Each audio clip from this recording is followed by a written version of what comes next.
તો આજે આપણે ધોરણ 10નો છઠ્ઠો દાખલો જોવાના છે, આંકડાશાસ્ત્રનો મધ્યકનો. જોઈએ કેવી રીતે. તો તમને વર્ગ અને આવૃત્તિ આપેલી હોય છે. આવૃત્તિનો જે સરવાળો છે સિગ્મા એફઆઈ એ તમારો 25 છે. પછી મધ્ય કિંમત નીકાળવાની છે. તો મધ્ય કિંમત માટે આપણે આ બંનેનો સરવાળો કરી અને 2 વડે ભાંગવાનો હોય છે. તો આ બંનેનો સરવાળો કરી અને 2 વડે ભાંગો તો 125 આવે. એવી રીતે આ બધાયનો તમે સરવાળો કરી અને 2 વડે ભાંગો તો તમને બધાયની મધ્ય કિંમત મળતી જાય. તમે જોઈ શકો છો કે 50-50નો ગાળો છે, તો તમે એવી રીતે પણ લખી શકો. પછી UI is equal two XI minus એના છેદમાં એચ. તો સૌથી પહેલાં તમારે આ મધ્ય કિંમતમાંથી ગમે તે એકને એ ધારી લેવાનો.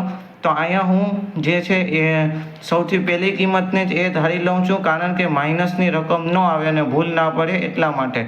તો એ ધારી લીધો એટલે 0. પછી તમને ખબર છે કે 1 2 3 4 અને જો 0ની ઉપર હોય તો -1, નીચે છે એટલે 1 2 3 4.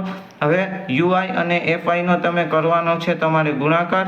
તો 4 ગુણ્યા 0 0, 5 અને 1નો ગુણાકાર 5, 12 દુ 24, 3 દુ 6 અને 4 દુ 8.